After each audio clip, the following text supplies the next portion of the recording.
Histoire 1. Le crépuscule du supermarché.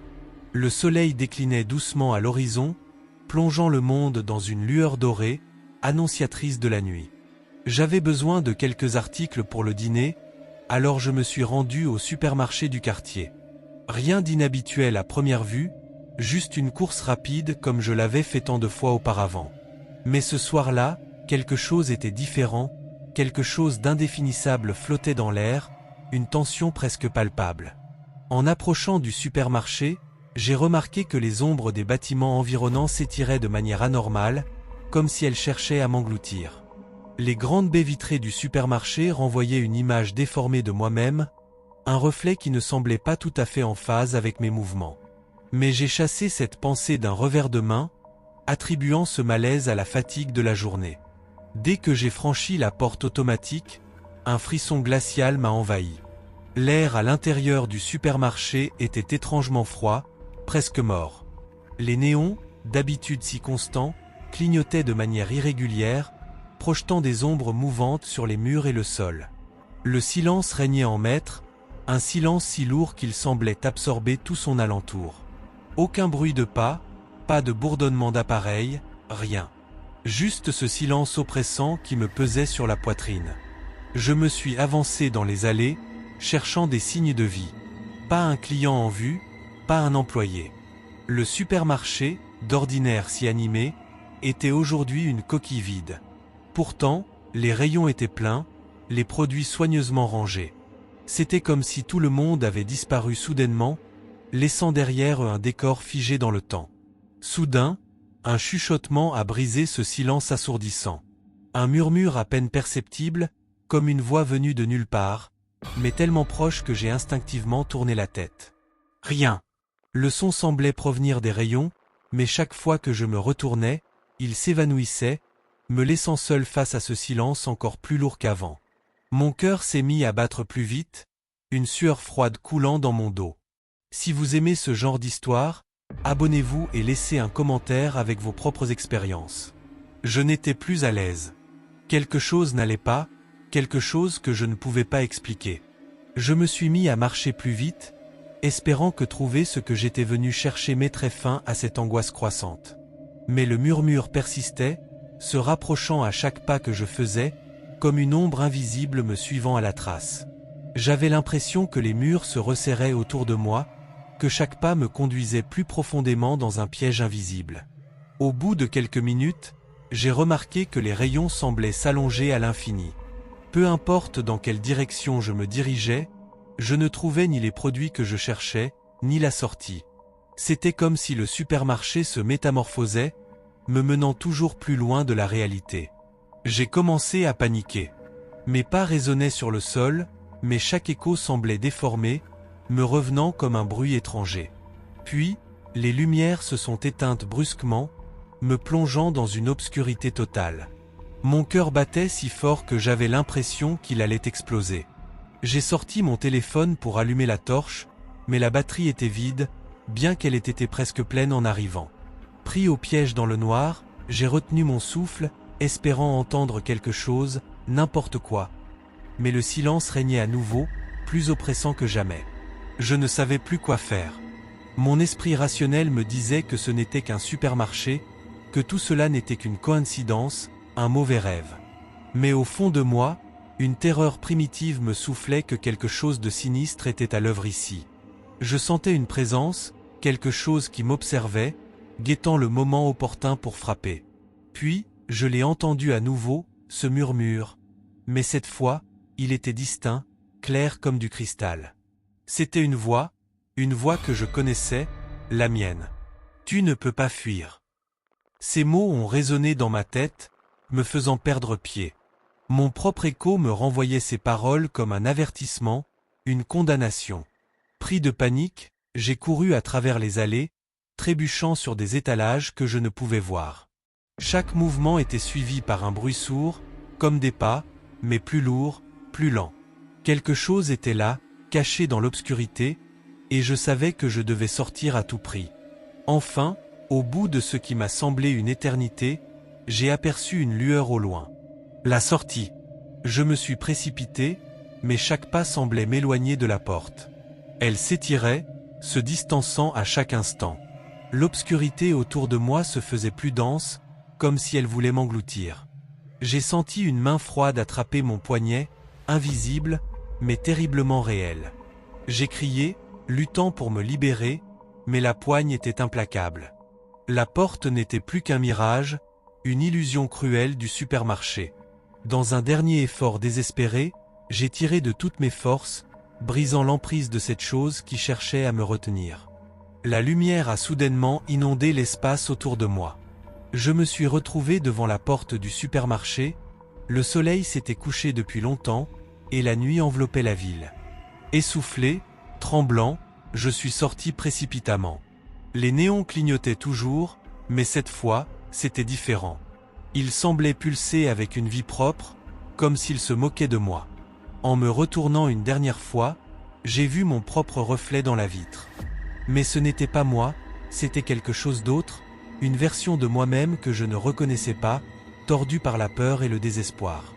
Le supermarché, à cet instant, m'a semblé plus qu'un simple lieu. C'était un piège, un purgatoire, un endroit où les âmes perdues se retrouvent piégées, condamnées à revivre leur pire cauchemar. Je n'ai jamais reparlé de cette nuit à qui que ce soit. Mais chaque fois que je passe devant ce supermarché, je sens ce frisson glacé revenir, et je n'ose plus jamais y entrer. Si vous avez ressenti ne serait-ce qu'une fraction de ce que j'ai vécu, je vous invite à partager votre histoire. Peut-être que nous ne sommes pas si seuls après tout. Histoire 2, les ombres des allées. C'était une soirée comme les autres, et pourtant, dès que j'ai franchi la porte du supermarché, quelque chose n'allait pas. Le crépuscule teintait le ciel de rouge, et les lumières artificielles à l'intérieur du magasin semblaient lutter contre l'obscurité croissante. J'avais seulement quelques articles à acheter, une tâche simple, anodine, mais une sensation de malaise m'envahissait, comme si le lieu lui-même m'avertissait de ne pas entrer. Dès mes premiers pas dans l'allée principale, j'ai senti une lourdeur inexplicable peser sur mes épaules. Les rayons du supermarché semblaient s'étirer devant moi, se prolongeant à l'infini, formant un labyrinthe oppressant et sans fin. Chaque pas que je faisais résonnait étrangement, le silence environnant amplifiant le moindre bruit, comme si le lieu absorbait le son et la chaleur. Je devais faire vite, sortir d'ici le plus rapidement possible. Mais plus j'avançais, plus le chemin devant moi semblait interminable. À chaque coin que je tournais, une étrange sensation me traversait. Je sentais une présence derrière moi, juste hors de mon champ de vision. C'était comme une brise glacée qui me caressait le cou, une ombre silencieuse qui m'épiait. Au début, j'ai tenté de me convaincre que ce n'était que mon imagination, que c'était la fatigue de la journée qui jouait des tours à mon esprit. Mais cette impression ne disparaissait pas, elle ne faisait que grandir, devenant de plus en plus oppressante. Puis, je les ai vues. Des ombres qui se mouvaient dans les allées, déformées, tordues, comme si elles étaient en proie à des souffrances indicibles. Elles étaient là, à chaque tournant, se glissant furtivement entre les rayons, se fondant dans l'obscurité dès que je tentais de les regarder de plus près. Leur forme n'était pas humaine, pas entièrement. C'était comme si ces silhouettes avaient été autrefois des gens, mais que quelque chose de sinistre les avait changés, brisés, transformés en ces figures cauchemardesques. Leur présence rendait l'air encore plus lourd, et je pouvais presque entendre des murmures indistincts, des soupirs émanant de ces formes sombres. Chaque allée devenait un piège, se refermant autour de moi, m'empêchant de trouver une sortie. Le supermarché, d'ordinaire si familier, se transformait sous mes yeux en un labyrinthe infernal, un purgatoire dont il semblait impossible de s'échapper. Mes mains tremblaient alors que je tentais de prendre mon téléphone pour appeler à l'aide, mais l'écran restait noir, comme s'il avait été vidé de toute énergie par l'atmosphère oppressante de ce lieu. Les lumières au plafond commençaient à vaciller, plongeant les allées dans une semi-obscurité, rendant les ombres encore plus menaçantes. Ces silhouettes déformées semblaient se rapprocher, leur présence devenant de plus en plus tangible. J'ai accéléré le pas, mon souffle devenant court, mes pensées se brouillant sous la pression croissante de la panique. Mais chaque mouvement que je faisais semblait les attirer, les incitant à se manifester plus clairement, à sortir des ténèbres. J'ai fini par me retrouver face à un rayon totalement vide, une allée désertée, où les étagères étaient étrangement dénudées. C'était un cul-de-sac, mais au moment où j'ai tenté de faire demi-tour, les ombres ont commencé à se matérialiser devant moi, se tordant, se contorsionnant dans des positions impossibles, leurs formes noires se découpant contre la faible lumière. Elles étaient là, immobiles pour la première fois, me fixant de ce qui semblait être leurs yeux, bien que je ne puisse discerner aucun détail de leur visage. Un sentiment de terreur pure m'envahit. Le temps semblait ralentir, chaque seconde se transformant en une éternité alors que je sentais leur présence m'encercler. Je voulais crier, courir, mais mes pieds restaient cloués au sol, mon corps refusant de m'obéir, comme si une force invisible me maintenait en place, me condamnant à affronter ces êtres. Les silhouettes se rapprochaient, et avec elles, une sensation de froid glacial s'infiltra dans mes os. Je pouvais presque entendre leurs pensées, une cacophonie de voix torturées qui me hurlaient de ne pas bouger, de ne pas résister.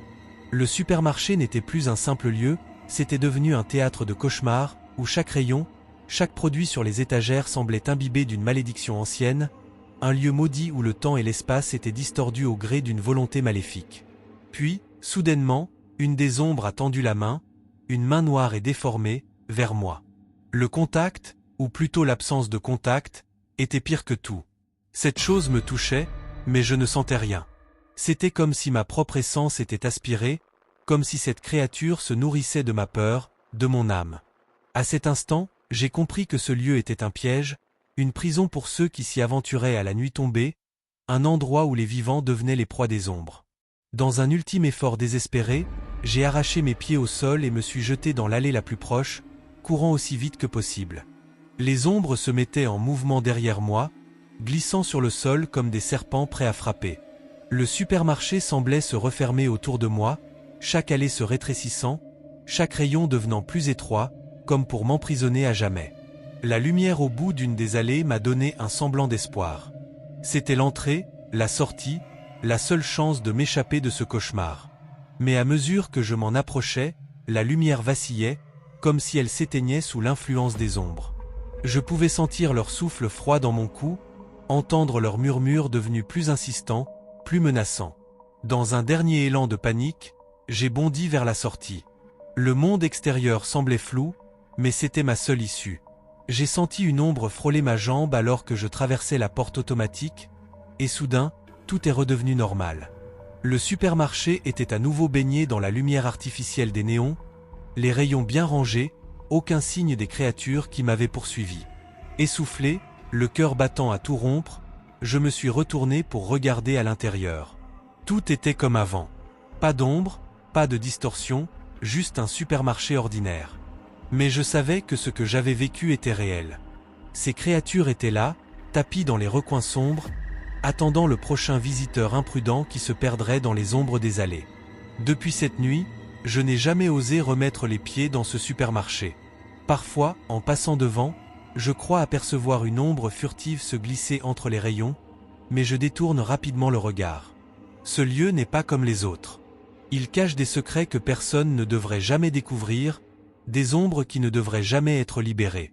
Si vous aussi, vous avez déjà ressenti ce genre de terreur, n'hésitez pas à partager votre histoire. Peut-être sommes-nous plus nombreux que nous le pensons à avoir vu les ombres des allées. Histoire 3, le frigo du destin. Je me souviens encore de cette soirée comme si c'était hier. Une nuit ordinaire, en apparence, où le besoin de quelques courses de dernière minute m'a conduit au supermarché du quartier. Rien ne semblait sortir de l'ordinaire, et pourtant, dès que j'ai franchi les portes automatiques, une sensation étrange s'est emparée de moi. Ce n'était pas la première fois que je venais ici, mais cette fois-ci, quelque chose d'indéfinissable planait dans l'air, comme une présence invisible qui m'observait. Le supermarché était étrangement vide. Pas un seul client, pas un seul employé en vue. Seules les lumières blafardes des néons clignotaient au plafond, jetant des ombres inquiétantes sur les rayons. Mes pas résonnaient dans le silence, chaque écho renforçant ce sentiment d'isolement. Je n'étais pas superstitieux, mais ce soir-là, l'atmosphère me paraissait lourde, presque suffocante, comme si les murs eux-mêmes se refermaient sur moi. Je me suis dirigé vers le rayon des produits frais, cherchant désespérément à échapper à cette angoisse croissante qui me serrait la poitrine. C'était un geste automatique, une tentative pour me raccrocher à une réalité familière, mais au fond de moi, je savais que quelque chose ne tournait pas rond. Les rayons semblaient se fondre dans l'obscurité au fur et à mesure que j'avançais, comme si le supermarché tout entier se métamorphosait sous mes yeux. En atteignant le frigo, j'ai tendu la main pour ouvrir la porte. À cet instant précis, un souffle glacial m'a enveloppé, me figeant sur place. Ce n'était pas le froid habituel que l'on ressent en ouvrant un réfrigérateur, c'était bien plus intense, presque surnaturel. Le genre de froid qui vous transperce jusqu'aux os, qui semble aspirer toute chaleur et toute vie de votre corps. Je me suis forcé à respirer, essayant de garder mon calme, mais une peur viscérale montait en moi. À l'intérieur, les étagères étaient vides, ce qui en soi était déjà étrange, mais ce n'était pas cela qui m'a figé de terreur. Non, ce qui m'a coupé le souffle, c'était une vieille photo posée là, au centre du frigo, comme si elle m'attendait. Tremblant, je l'ai prise entre mes doigts gelés. Mon cœur a raté un battement. C'était moi, enfant, debout dans ce même supermarché, avec la même expression de terreur que je sentais à cet instant. Je n'arrivais pas à comprendre. Comment cette photo pouvait-elle être ici, dans ce frigo, au milieu de nulle part? Et pourquoi mon visage sur cette image reflétait-il une peur si palpable, alors que je n'avais aucun souvenir de ce moment? Plus je la regardais, plus le froid envahissait mon corps, me paralysant peu à peu, tandis qu'une angoisse sourde prenait possession de mon esprit. C'est alors que tout a pris un sens horrible. Ce supermarché, ce lieu apparemment banal, n'était pas ce qu'il semblait être. Il savait qui j'étais, il connaissait mon passé, et d'une manière ou d'une autre, il avait capturé un fragment de ma vie, un souvenir que j'avais peut-être voulu oublier. Mais pourquoi? Pourquoi maintenant? Pourquoi moi? Les questions tourbillonnaient dans ma tête, mais je n'avais aucune réponse. Tout ce que je savais, c'est que ce lieu ne voulait pas me laisser partir. J'ai voulu lâcher la photo, mais mes doigts refusaient de se détendre, comme si elle était soudée à ma peau. Le froid continuait de m'envahir, me figeant sur place, tandis que la peur atteignait un sommet insupportable. Des souvenirs enfouis ont commencé à refaire surface, des images floues et fragmentées de mon enfance, où ce même supermarché apparaissait, toujours associé à une peur inexplicable. Des moments que j'avais effacés de ma mémoire, mais qui refaisaient surface, impitoyablement.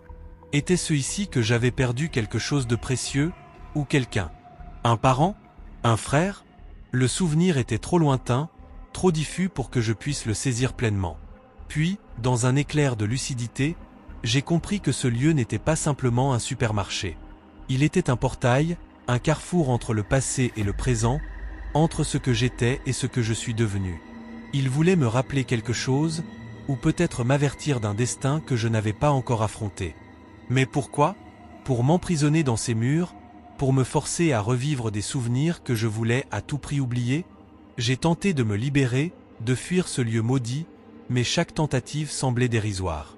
Le froid continuait de m'envahir, comme si le frigo lui-même essayait de m'aspirer dans ses profondeurs glaciales. Ma respiration devenait de plus en plus difficile, et mes membres de plus en plus lourds. Je me suis forcé à bouger, à me détacher de cette porte, à laisser tomber cette photo qui semblait sceller mon destin. Enfin, avec un dernier sursaut de volonté, j'ai réussi à lâcher la photo, qui est tombée au sol avec un bruit sec. Le souffle froid s'est soudainement dissipé, et le frigo a claqué, se refermant brusquement comme s'il voulait enfermer à jamais ce fragment de mon passé. Je me suis reculé précipitamment, le cœur battant à tout rompre, tandis que la peur continuait de me nouer l'estomac. Je ne sais pas combien de temps je suis resté là, immobile, à fixer la porte du frigo. Mais une chose était claire, ce lieu savait qui j'étais, et ce qu'il voulait de moi. Il avait réveillé quelque chose en moi, quelque chose que j'avais voulu enterrer au plus profond de mon esprit. Mais pourquoi maintenant? Pourquoi ici? Ces questions restaient sans réponse, mais une chose était certaine. Je ne pouvais pas rester ici une seconde de plus. Tremblant de la tête aux pieds, j'ai tourné les talons et couru vers la sortie. Les néons clignotants semblaient m'indiquer la direction, mais le supermarché tout entier semblait changer autour de moi, se déformant en un labyrinthe terrifiant. Chaque pas me rapprochait un peu plus de la sortie, mais l'angoisse ne me quittait pas, comme si quelque chose d'invisible me poursuivait, prêt à m'attraper si je ralentissais. Enfin, j'ai atteint la sortie. Les portes automatiques se sont ouvertes avec un grincement sinistre, et je me suis précipité à l'extérieur, respirant l'air frais de la nuit comme une bouffée d'oxygène après une apnée interminable. Derrière moi, le supermarché semblait redevenir normal, inoffensif, comme si rien ne s'était passé. Mais je savais que ce n'était pas vrai. Quelque chose s'était passé cette nuit-là, quelque chose d'indicible. Ce supermarché avait réveillé en moi des peurs que je croyais enterrées, et bien que je sois parvenu à m'échapper, je savais que ce n'était qu'une question de temps avant que ces peurs ne reviennent me hanter. Ce lieu n'était pas un simple magasin, c'était un théâtre de souvenirs oubliés, un endroit où le passé et le présent se confondaient, et où les âmes perdues comme la mienne étaient condamnées à revivre éternellement leurs pires cauchemars. Depuis ce jour, je n'ai jamais remis les pieds dans ce supermarché, ni même osé passer devant. J'évite ce quartier comme la peste, craignant que les ombres de mon passé ne me rattrapent. Et pourtant, parfois, dans mes rêves, je me retrouve à nouveau devant ce frigo, à regarder cette photo, à sentir ce froid glacial s'emparer de moi. Et chaque fois, je me réveille en sursaut, le cœur battant à tout rompre, avec la certitude que ce lieu n'a pas fini avec moi. Si jamais vous ressentez une présence étrange, une angoisse inexplicable en entrant quelque part, partez immédiatement. Ce n'est peut-être pas qu'une simple sensation. Vous pourriez être, vous aussi, pris au piège d'un endroit qui connaît vos secrets les plus sombres, un lieu qui vous rappelle ce que vous avez désespérément tenté d'oublier. Ne sous-estimez jamais le pouvoir de ces lieux. Ils savent qui vous êtes et ce qu'ils veulent de vous. Histoire 4, la voix du haut-parleur. C'était une nuit comme les autres, ou du moins, c'est ce que je croyais. Après une longue journée de travail, je me suis retrouvé à errer dans les rayons du supermarché de mon quartier, à la recherche de quelques produits essentiels. Le magasin était presque désert, et je savourais ce moment de tranquillité, loin du tumulte du quotidien. Les néons jetaient une lumière crue sur les allées, créant des ombres étranges qui dansaient sur les murs. Rien de particulièrement inquiétant, jusqu'à ce que le silence soit brisé par un craquement sinistre. Les haut-parleurs du magasin, habituellement silencieux, émirent un grincement métallique qui résonna dans tout l'espace. Je me suis arrêté net, mon cœur battant un peu plus fort dans ma poitrine. Puis, une voix s'est mise à parler. Elle était froide, déshumanisée, comme si elle provenait d'un autre monde. Mais ce qui m'a glacé le sang, c'est qu'elle prononçait mon nom. Lentement, méthodiquement, elle le répétait, encore et encore, chaque syllabe s'imprégnant de manière obsédante dans mon esprit. Je regardais autour de moi, cherchant désespérément une explication rationnelle. Il n'y avait personne d'autre dans le magasin. Les caissiers avaient déjà disparu, laissant les caisses automatiques en fonction. Je me suis dit que c'était peut-être une blague de mauvais goût, mais au fond de moi, je savais que quelque chose n'allait pas. Cette voix, bien qu'elle soit métallique, dénuée d'émotion, il y avait quelque chose de troublant, de familier. Un écho d'une époque révolue, un murmure venu de mon passé. La voix continuait, insistante, m'invitant à rejoindre une certaine allée. Chaque mot résonnait dans ma tête comme un ordre que je ne pouvais ignorer. « Viens, viens » répétait-elle sans relâche, et malgré moi, mes pieds se mirent en mouvement. Une partie de moi voulait fuir, sortir de ce cauchemar, mais les portes automatiques refusaient de s'ouvrir. J'ai tenté de les forcer, de frapper le verre, mais elles restaient hermétiquement fermées, comme si le magasin entier m'enfermait dans une étreinte glaciale. N'ayant pas d'autre choix, je me suis dirigé vers l'allée que la voix m'indiquait. À chaque pas, l'angoisse montait en moi, une peur viscérale qui semblait s'accroître à mesure que je m'enfonçais dans le dédale des rayons. Mes mains tremblaient, mes jambes étaient lourdes, comme si une force invisible essayait de me retenir, de me pousser à rebrousser chemin. Mais la voix ne me laissait pas de répit. Elle continuait de murmurer, avec une insistance croissante, me guidant vers ce que je pressentais être une confrontation inévitable.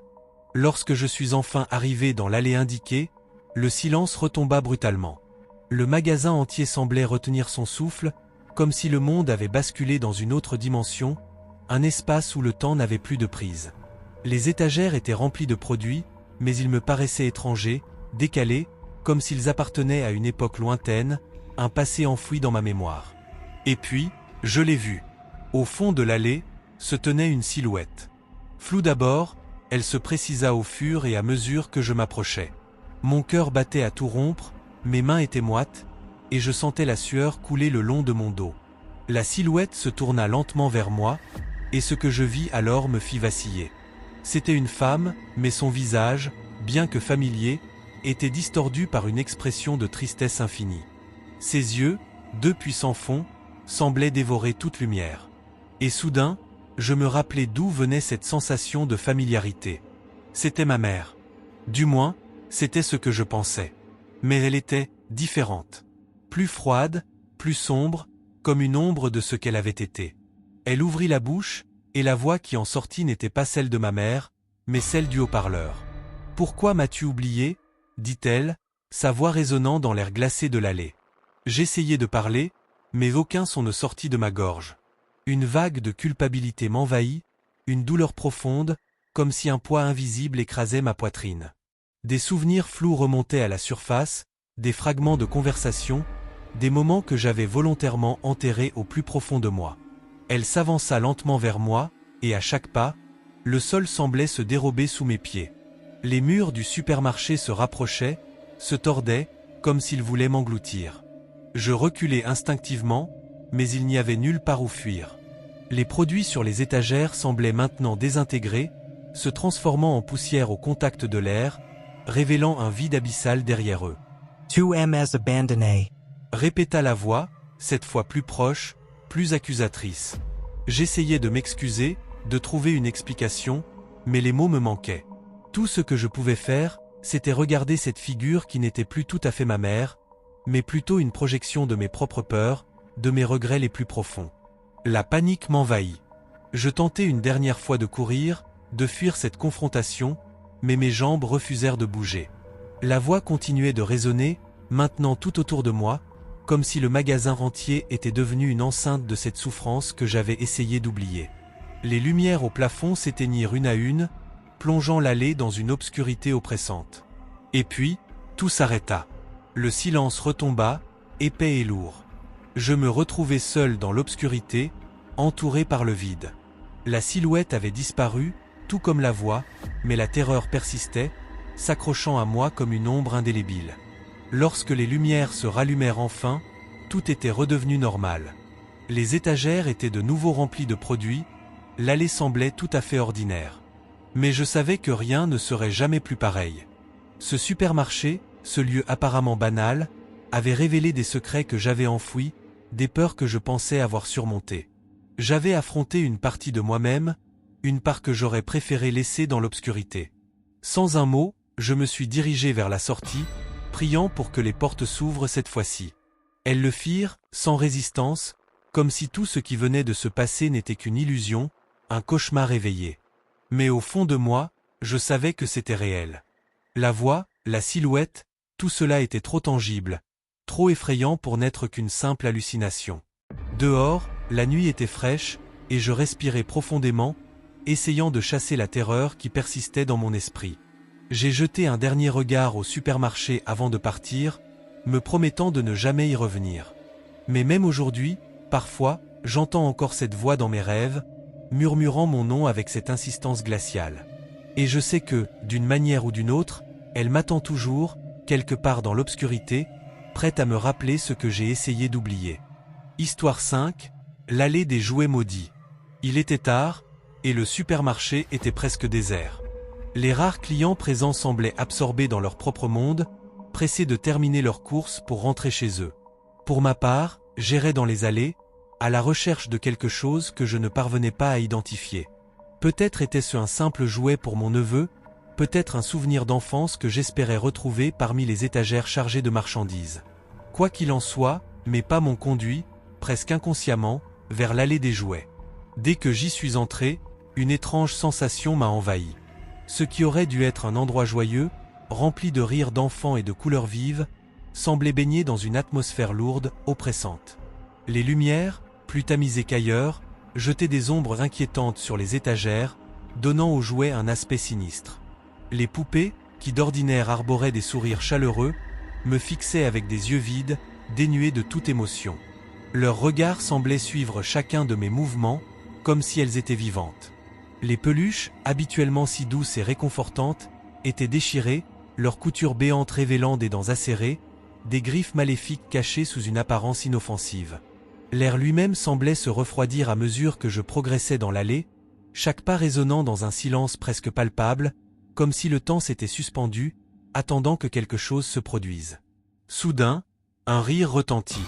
Un rire d'enfant, innocent en apparence, mais qui portait en lui une note discordante, quelque chose de tordu, de profondément malsain. Je me suis figé, le cœur battant la chamade, cherchant l'origine de ce son.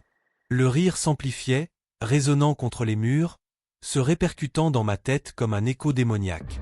Mes yeux parcouraient l'allée, et c'est alors que je l'ai vue. Une petite poupée, posée sur une étagère à hauteur de mes yeux, se tenait là immobile, mais son visage était déformé par une expression que je ne pourrais jamais oublier. Ses lèvres de porcelaine étaient tordues en un sourire macabre, ses yeux de verre étincelaient d'une lueur malveillante. Le rire venait d'elle, j'en étais certain. Mais comment une poupée pouvait-elle rire? Était-ce une hallucination? Mon esprit me jouait-il des tours? Avant que je puisse réfléchir davantage, une sensation glaciale s'empara de moi. Une main, petite et froide, saisit la mienne.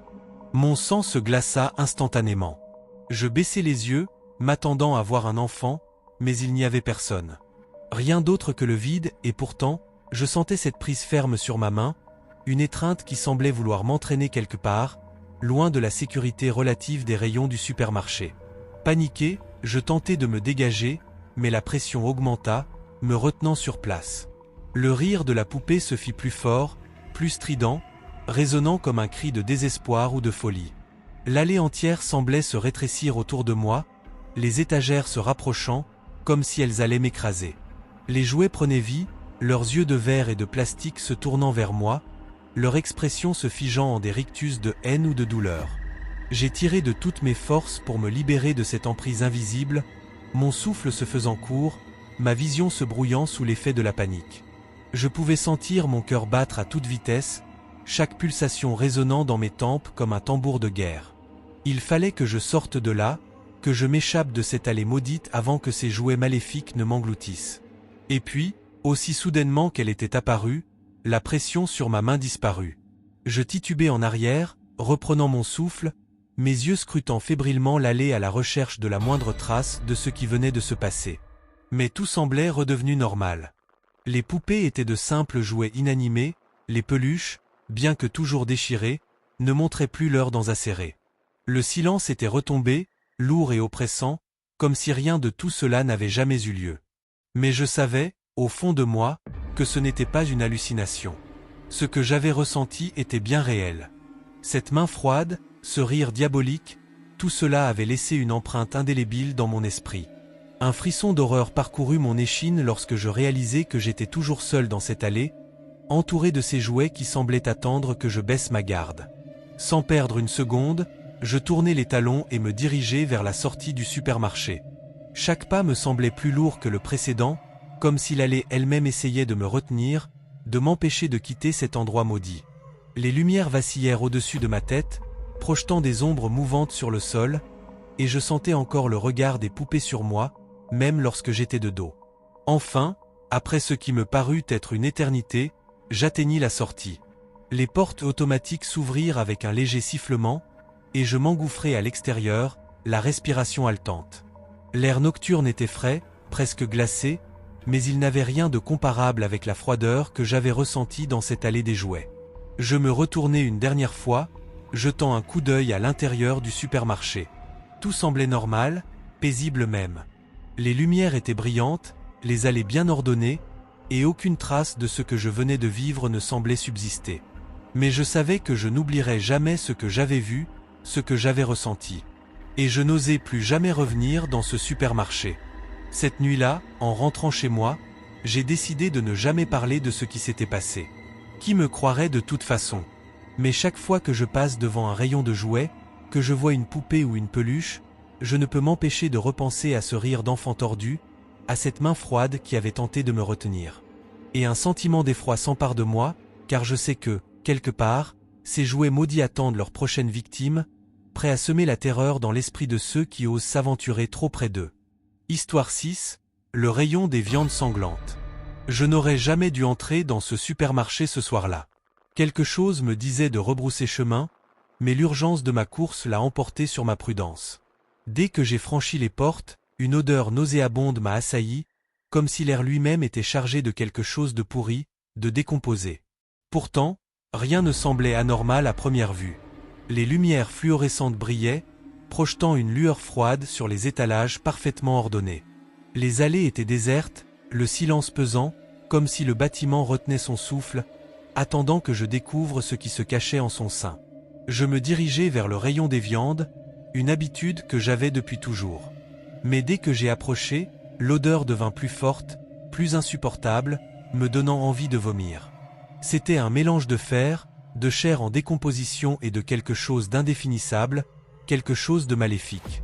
Mon estomac se noua alors que je continuais d'avancer, irrésistiblement attiré par une force invisible. Les néons au-dessus du rayon de la boucherie clignotaient, plongeant par moments la scène dans une semi-obscurité angoissante. Le sol, normalement immaculé, était taché de rouge, des traînées de sang se faufilaient entre les carrelages, comme si le liquide avait une volonté propre. Je suivis des yeux ces filets écarlates jusqu'au comptoir réfrigéré, où reposaient des morceaux de viande d'un rouge profond, presque noir. Mais il y avait quelque chose d'étrange, quelque chose de terriblement anormal dans ces morceaux de chair. Je m'approchai, l'esprit embrouillé par l'odeur et la vision surréaliste qui se déroulait devant moi. À chaque pas, le sang sur le sol semblait s'étendre davantage, se rapprochant de mes pieds, comme s'il cherchait à m'engloutir. Les morceaux de viande, quant à eux, n'étaient pas simplement posés sur le comptoir. Ils respiraient. Oui, j'aurais juré les voir se soulever et s'abaisser, comme s'ils étaient dotés d'une vie propre. La chair palpitait, les veines qui la traversaient pulsaient, et un bruit sourd, semblable à un battement de cœur, résonnait dans le silence oppressant. Mon souffle se fit court, et une sueur froide perla sur mon front. Je voulais reculer, fuir cet endroit maudit, mais mes pieds semblaient cloués au sol. Un sentiment d'impuissance me submergea alors que mon regard était attiré vers la vitre du comptoir réfrigéré. Ce que j'y vis me glaça le sang. Mon reflet m'y fixait, mais ce n'était pas moi. Ou du moins, pas la version de moi que je connaissais. Mon visage, dans cette vitre, était déformé, mutilé. La peau pendait en lambeaux, dévoilant des morceaux de chair à vif, et un œil, vide, semblait s'être enfoncé profondément dans l'orbite. Une large entaille barrait ma gorge, laissant s'échapper un flot continu de sang qui se répandait sur mon torse, imbibant mes vêtements. Je levai instinctivement la main pour toucher mon visage, mais rien. Mon vrai visage était intact, pourtant, ce reflet macabre persistait, comme pour me montrer ce que j'allais devenir. Mon cœur battait à tout rompre, résonnant dans mes oreilles comme les tambours d'une exécution imminente. Je ne pouvais détacher mes yeux de ce reflet déformé, cette vision cauchemardesque qui semblait me fixer avec une sorte de mépris, comme si cette version mutilée de moi-même attendait patiemment que je la rejoigne dans son enfer personnel. La panique m'envahit, et je tentai de m'éloigner du comptoir, mais mes jambes refusèrent de bouger, comme paralysées par une force inconnue. Puis, un bruit sourd retentit, un claquement brutal, comme si quelque chose venait de tomber lourdement sur le sol. Je détournai difficilement le regard du comptoir pour découvrir l'origine de ce bruit. Le morceau de viande le plus proche de moi venait de glisser hors du comptoir et s'était écrasé à mes pieds. Ce qui suivit fut encore plus horrifiant. La chair se mit à bouger, à ramper vers moi, laissant derrière elle une traînée visqueuse de sang et de pus. Je ne pouvais plus respirer, la terreur m'étreignait comme un étau. Je voulais hurler, mais aucun son ne sortit de ma bouche. Le morceau de viande continuait de se rapprocher, et lorsque je baissai les yeux, je vis qu'il était désormais à mes pieds. Un éclat métallique attira alors mon attention, une lame effilée, émergeant de la chair. C'était un couteau de boucher ensanglanté, comme si ce morceau de viande cherchait à me dépecer à son tour. Dans un ultime effort, je réussis à reculer d'un pas, puis d'un autre. Mais le morceau de chair s'accrocha à ma cheville, et je sentis une douleur fulgurante me traverser alors que la lame s'enfonçait dans ma peau. Le sol se dérobait sous mes pieds, et je tombai à genoux, mes mains cherchant désespérément à arracher cette chose vivante qui s'agrippait à moi. Mais plus je tirais, plus la douleur s'intensifiait, comme si la chair elle-même me mordait, s'enfonçant dans ma peau. Le sol autour de moi se mit à vibrer, et les autres morceaux de viande sur le comptoir semblèrent s'animer à leur tour. Ils glissèrent l'un après l'autre, rejoignant leurs compagnons dans un ballet macabre de chair et de sang, leur battement de cœur se synchronisant avec le mien, comme un rituel grotesque. Le rayon entier semblait se refermer sur moi, m'aspirant dans une spirale de douleur et de folie. Je sentais mes forces m'abandonner, la vie s'échapper de mon corps alors que le sang continuait de couler de ma cheville. Mes yeux se fermèrent malgré moi, et dans l'obscurité grandissante, je revoyais mon reflet, ce visage mutilé qui m'appelait, m'invitant à rejoindre l'abîme. Une dernière pensée traversa mon esprit avant que l'obscurité ne m'engloutisse. Ce supermarché n'était pas qu'un simple lieu. C'était une prison, un piège pour les âmes égarées. Et je venais de m'y perdre pour toujours.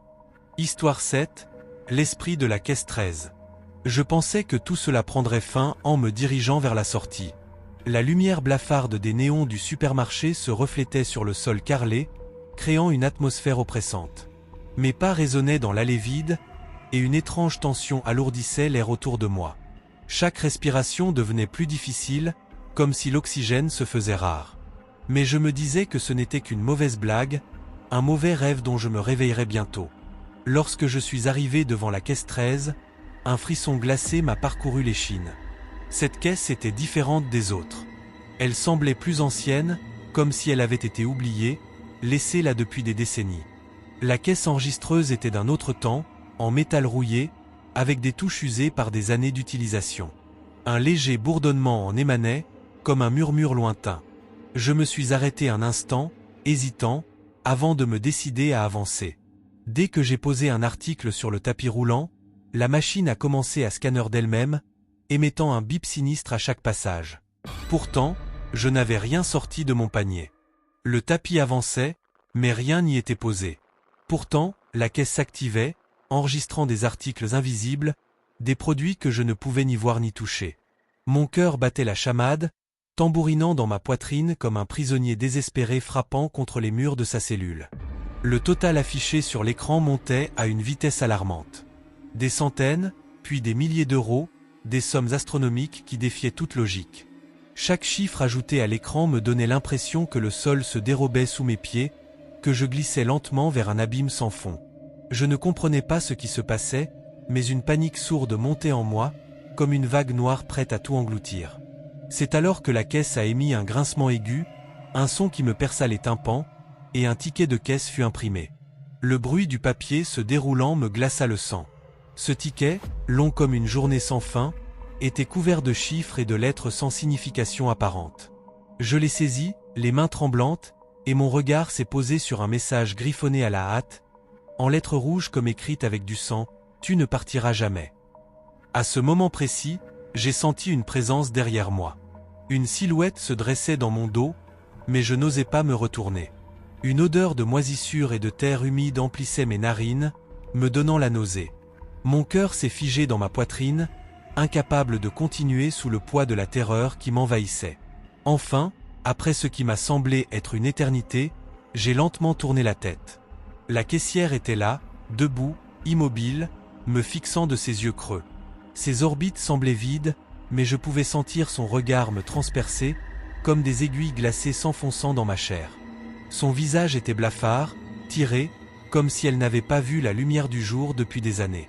Elle portait un uniforme de travail démodé, couvert de taches brunâtres, peut-être du sang séché, peut-être autre chose. Elle souriait. Mais ce n'était pas un sourire amical, ni même humain. C'était un rictus tordu, déformé, comme si ses lèvres avaient été tirées par une force invisible, dévoilant des dents jaunes et pointues. Son sourire était de pure malice, empreint d'une cruauté indicible. Je savais, au plus profond de moi, que ce sourire n'était pas simplement celui d'une employée étrange. Il portait en lui la promesse d'une horreur inimaginable, d'un destin pire que la mort. La caissière ouvrit la bouche, et un souffle glacial en sortit, m'enveloppant dans une étreinte mortelle. Sa voix, rauque et éthérée, résonna dans ma tête, « Bienvenue, à jamais ». Mon corps tout entier fut paralysé par la peur. Je voulais fuir, courir, mais mes jambes refusaient de m'obéir. C'était comme si le sol lui-même me retenait, m'enchaînant à cet endroit maudit. Chaque tentative de mouvement me rapprochait un peu plus du néant, de cette réalité alternative où la logique n'avait plus cours. La caisse continuait d'émettre ses bips sinistres, marquant la fin de chaque article invisible. Mais ce n'étaient pas des articles qu'elle scannait, c'était ma vie, mes souvenirs, mon âme. Chaque bip me vidait un peu plus, me dépossédant de ce que j'étais. Je pouvais presque voir des fragments de moi-même défiler sur le tapis, se faire aspirer par la caisse comme des miettes insignifiantes. Le ticket, qui continuait de s'imprimer, s'enroulait autour de moi, m'emprisonnant dans un cocon de papier. J'étais pris au piège, incapable de m'échapper de cette toile qu'avait tissée la caissière. Plus je luttais, plus le papier se resserrait, coupant ma respiration, m'écrasant sous le poids de cette facture interminable. Finalement, la caisse émit un dernier bip, long et strident, avant de tomber dans un silence absolu. Le ticket cessa de s'imprimer, et la caissière tendit la main vers moi, réclamant son dû. Je savais ce qu'elle voulait, et je savais que je ne pouvais rien faire pour l'en empêcher. Tremblant, j'ai tendu le ticket vers elle, mais avant qu'elle ne le prenne, il se transforma en poussière entre mes doigts. La caissière se mit à rire, un rire creux, moqueur, qui résonnait dans le vide du supermarché désert. Et puis, d'un seul coup, tout a changé. Les lumières se sont éteintes, plongeant le magasin dans une obscurité totale. Je pouvais encore sentir la présence de la caissière, mais elle n'était plus visible. Son rire s'estompa, ne laissant derrière lui qu'un écho lointain, presque imperceptible. Mon cœur battait si fort que j'avais l'impression qu'il allait exploser. Je tentais de bouger, de fuir cet endroit, mais mes pieds semblaient collés au sol. C'est alors que les portes automatiques s'ouvrirent brusquement, laissant entrer un souffle d'air frais.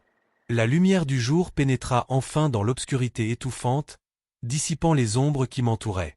Mais ce répit ne fut que de courte durée.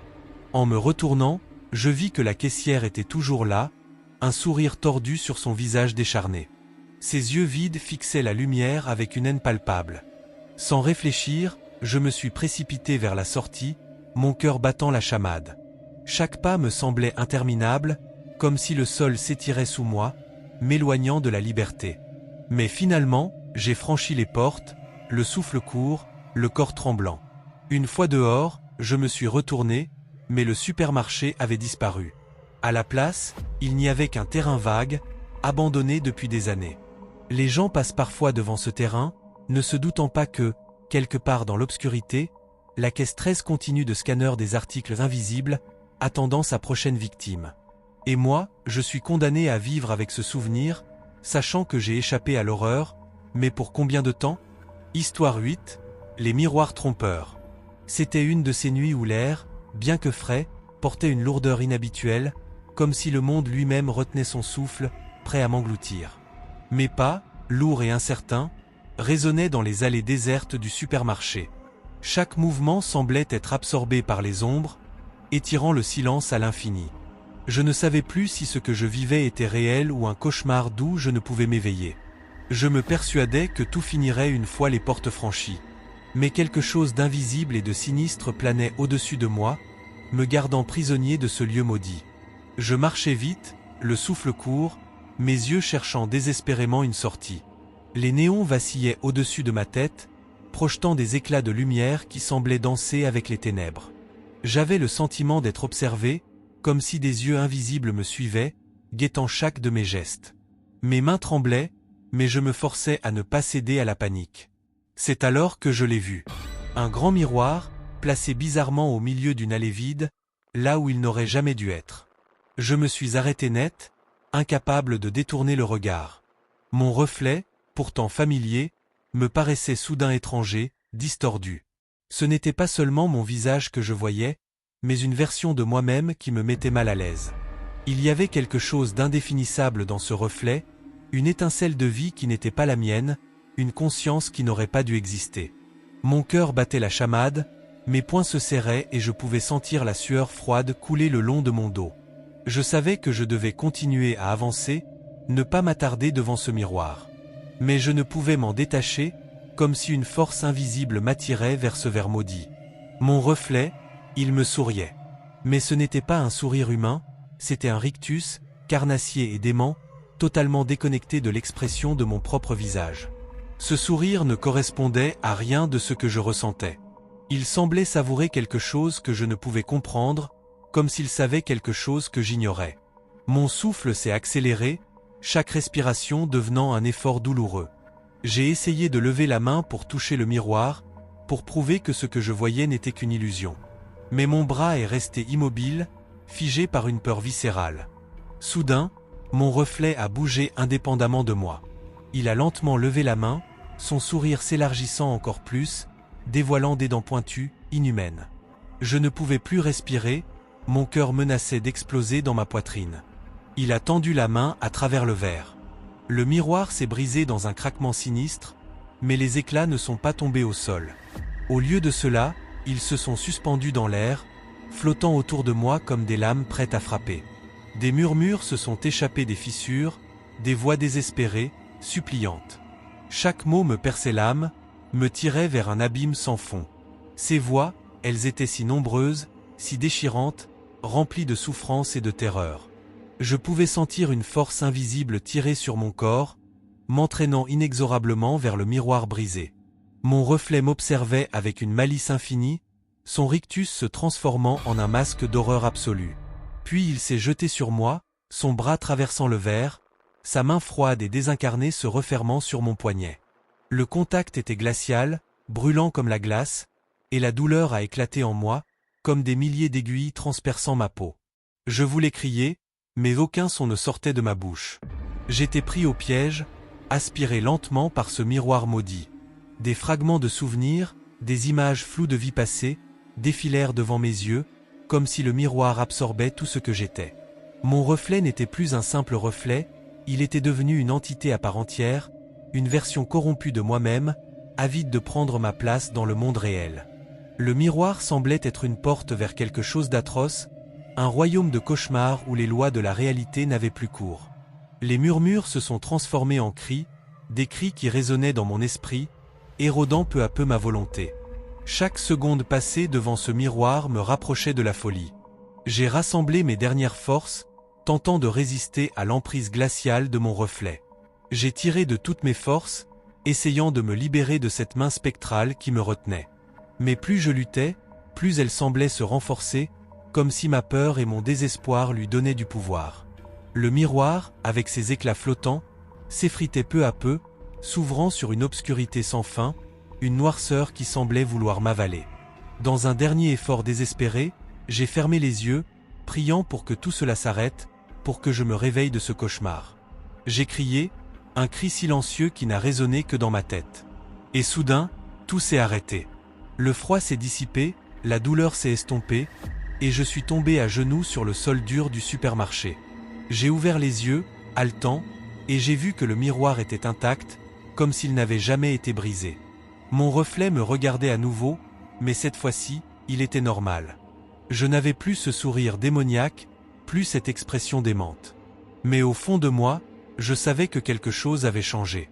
Le reflet dans le miroir n'était plus simplement un reflet. Il était devenu une part de moi, une ombre tapie dans les tréfonds de mon esprit, prête à refaire surface à tout moment. Je me suis levé, tremblant, et j'ai reculé lentement, ne quittant pas des yeux ce miroir trompeur. Les murmures s'étaient tus, mais ils résonnaient encore dans ma mémoire, comme un écho lointain d'un autre monde. Je savais que je devais fuir cet endroit, m'éloigner de ce miroir maudit avant qu'il ne soit trop tard. Alors, sans me retourner, j'ai couru vers la sortie. Mes pieds frappaient le sol avec une urgence que je n'avais jamais ressentie auparavant. Les allées défilaient autour de moi, les lumières vacillaient, mais je n'avais qu'une idée en tête, m'échapper.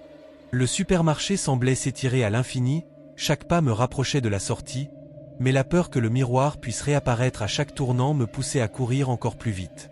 Finalement, les portes automatiques se sont ouvertes devant moi, laissant entrer l'air frais de la nuit. Je me suis précipité dehors, mon cœur battant la chamade, et je me suis effondré sur le sol, haletant. Le supermarché était toujours là, silencieux et menaçant, mais j'étais enfin libre. Mais à quel prix ? Je savais que, quelque part au fond de moi, une part de ce miroir maudit vivait encore. Mon reflet, cette entité malveillante, était désormais une ombre qui me suivrait partout, prête à prendre le contrôle à tout moment. Et chaque fois que je croise un miroir, je ne peux m'empêcher de craindre qu'il ne me regarde à nouveau avec ce sourire carnassier, prêt à m'entraîner une fois de plus dans ce royaume d'horreur.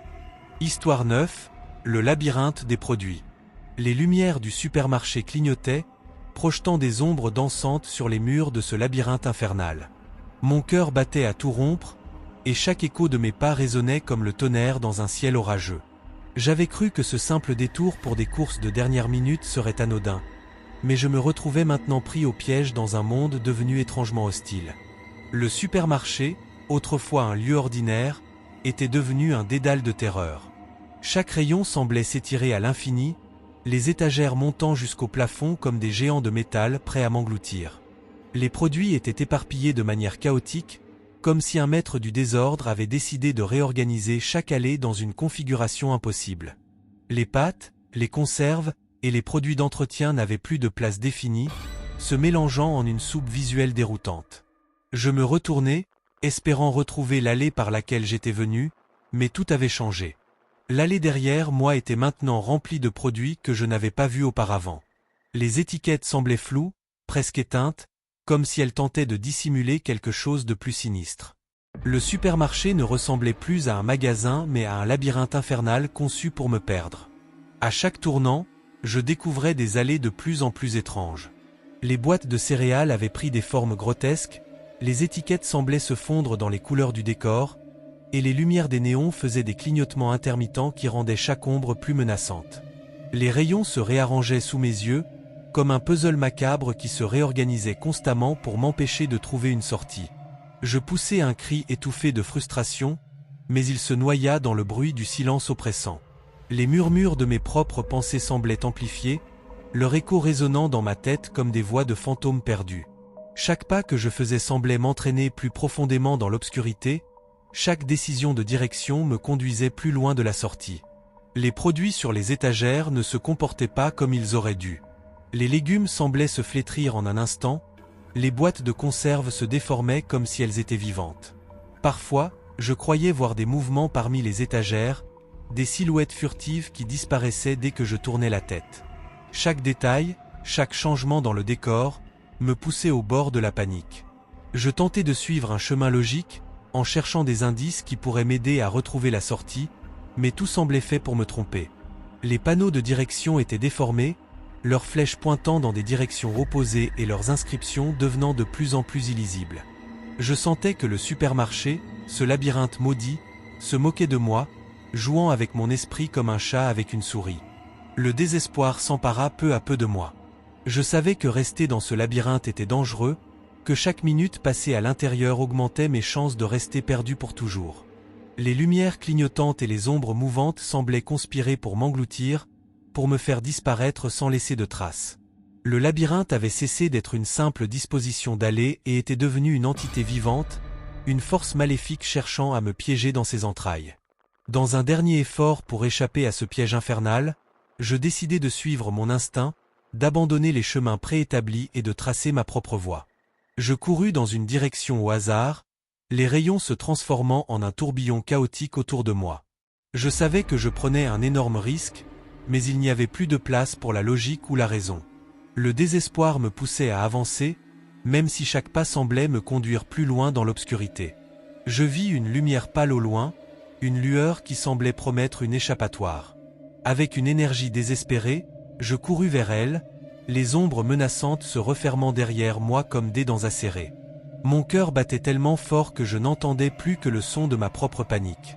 Les murs du labyrinthe semblaient se resserrer, se refermant sur moi comme des pièges prêts à m'engloutir. Finalement, je plongeai dans la lumière, et le monde sembla se stabiliser autour de moi. Je me retrouvai à l'entrée du supermarché, haletant, tremblant, mes vêtements accrochés de morceaux d'étagères égarés.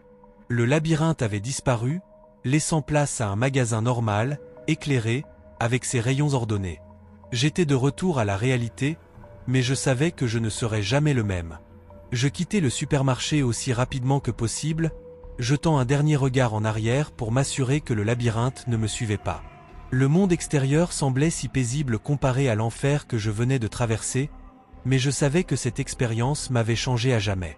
Le labyrinthe des produits était une épreuve qui avait joué avec mes peurs les plus profondes, et je savais qu'il resterait gravé dans ma mémoire comme un cauchemar indélébile. Histoire 10, les chariots possédés. Alors que je courais à travers les allées déformées du supermarché, une terreur croissante me serrait la poitrine comme une étreinte glaciale.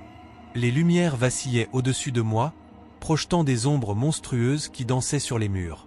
La panique avait pris le dessus et chaque éclat de lumière défaillante semblait me trahir, transformant le magasin en un labyrinthe de cauchemars. À un moment donné, je trébuchai sur un chariot abandonné. Mon cœur s'emballa en entendant le grincement sinistre des roues. Mais ce n'était pas simplement un chariot oublié. Les chariots autour de moi commençaient à bouger, animés par une force invisible. Leurs roues grinçaient sur le sol carrelé, et les paniers se remplissaient d'objets grotesques.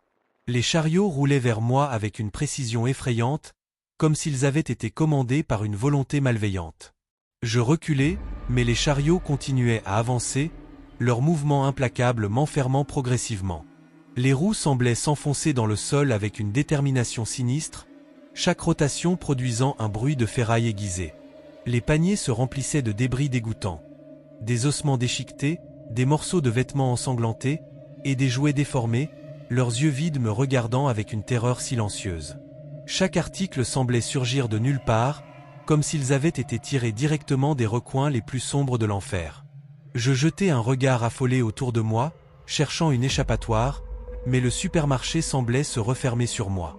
Les allées, autrefois familières, se tordaient et se repliaient, se transformant en un piège cruel. Les chariots étaient devenus des cercueils mobiles, se déplaçant avec une précision maléfique pour m'entourer et m'emprisonner. Ils semblaient se délecter de ma terreur, se rapprochant lentement mais inévitablement. En essayant de me frayer un chemin entre les chariots, je me sentis pris au piège. Les objets dans les paniers semblaient vibrer d'une énergie sinistre, émettant des chuchotements déformés qui se mêlaient au bruit des roues. Je me frottais les yeux, croyant voir des ombres mouvantes à l'intérieur des paniers, comme si les objets eux-mêmes avaient une vie propre. Chaque fois que je pensais avoir trouvé un chemin dégagé, un autre chariot surgissait devant moi, bloquant ma route. Une sueur froide coulait sur mon front alors que je réalisais l'horreur de ma situation.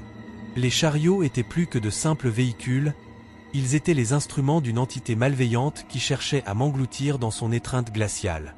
Je pouvais presque sentir leur souffle dans mon cou, leur présence tangible comme une brume toxique.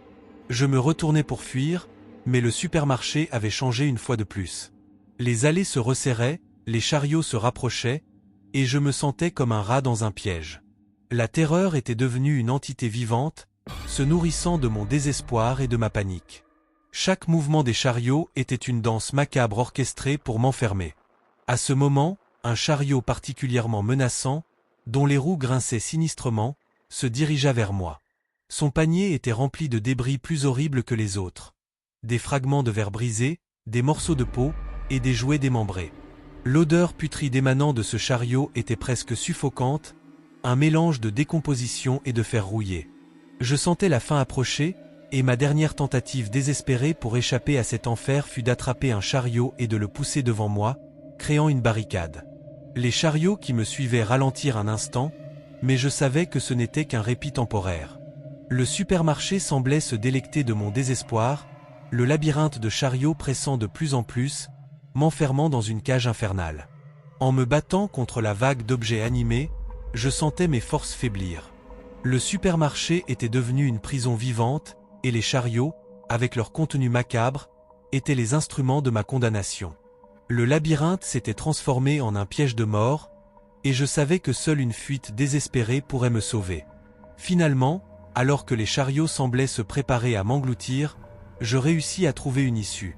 Avec un dernier élan de courage, je brisai les chaînes de peur qui m'enserraient et m'élançai hors du piège, fuyant la scène de terreur qui me hantait. Je sortis du supermarché, haletant, tremblant, le cœur battant comme un tambour dans ma poitrine. Les chariots possédés étaient désormais un souvenir effrayant, mais je savais qu'ils resteraient gravés dans ma mémoire comme une vision cauchemardesque. Le supermarché, autrefois un lieu ordinaire, avait révélé son vrai visage. Un enfer de déchirement et de désespoir. Histoire 11, les écrans fantomatiques. Alors que je me frayais un chemin désespéré à travers le dédale sans fin du supermarché, une nouvelle terreur se dévoila devant moi. Les néons vacillants créaient des ombres inquiétantes, et le silence pesant était ponctué uniquement par mes propres pas précipités. Tout à coup, un grincement métallique se fit entendre, et les écrans de surveillance accrochés au coin des allées s'allumèrent brusquement, projetant une lumière blafarde dans l'obscurité oppressante. Je m'arrêtai net, le cœur battant à tout rompre, en voyant que les écrans ne diffusaient plus les images habituelles des allées et des rayons. Au lieu de cela, ils affichaient des scènes d'horreur, comme si le supermarché avait décidé de me révéler ses sombres secrets. Des images déformées de clients anciens déambulaient à l'écran, leur apparence grotesque et torturée par une terreur incommensurable. Je me rapprochai lentement des écrans, les yeux fixés sur les visages déformés qui se succédaient. Ces gens semblaient perdus, errant dans des allées sans fin, leurs visages marqués par une peur et une désorientation palpable. Les images étaient entrecoupées de cris silencieux et de mouvements frénétiques, comme des fantômes condamnés à revivre leurs cauchemars encore et encore. Chaque visage semblait implorer une aide invisible, leurs yeux perdus dans un abîme d'angoisse. Soudain, un frisson glacial parcourut mon échine alors que je reconnaissais l'un des visages affichés sur l'écran. C'était le mien. Mon cœur se serra en voyant mon propre reflet, me montrant errant sans but dans ce supermarché infernal. Mon regard était vide, dénué de vie et de lueur, comme si mon âme avait été aspirée par cet endroit maudit. Le miroir ne me montrait pas seulement mon présent torturé mais aussi mon futur désespéré, un avenir condamné à l'éternité dans ce labyrinthe d'horreur.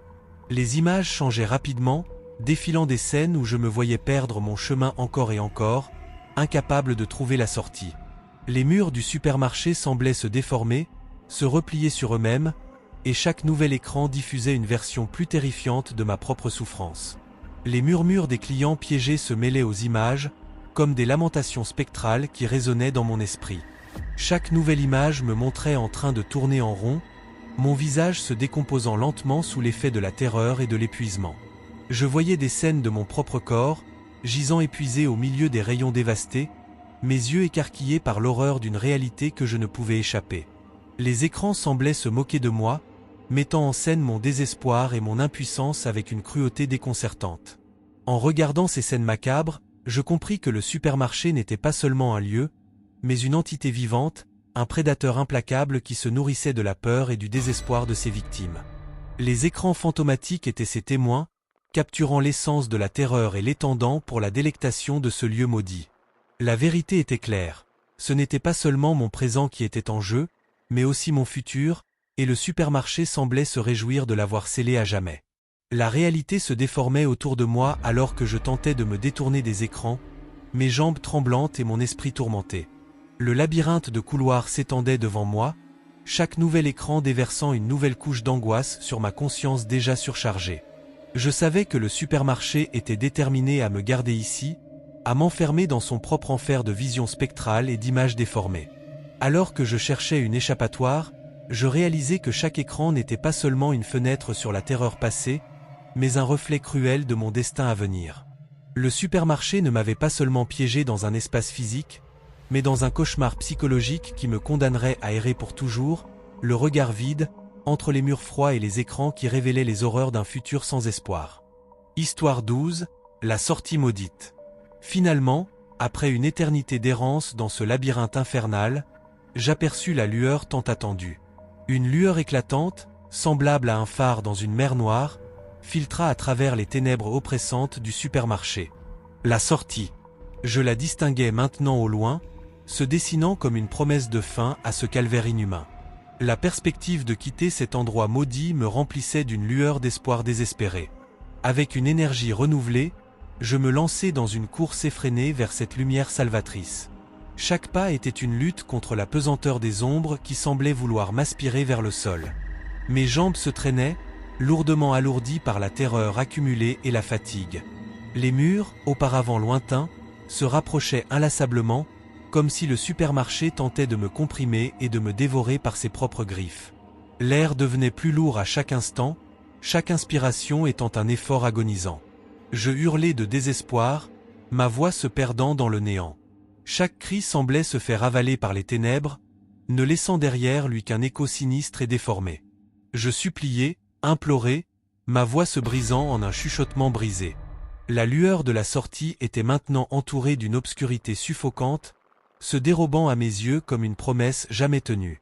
Les murs semblaient se resserrer autour de moi, créant une pression oppressante qui me faisait sentir comme si j'étais en train d'être écrasé dans les recoins de ce cauchemar.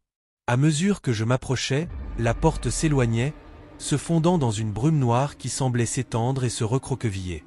Chaque fois que je croyais être à un pas de la délivrance, la lumière se reculait encore plus, se dissolvant dans les ténèbres omniprésentes.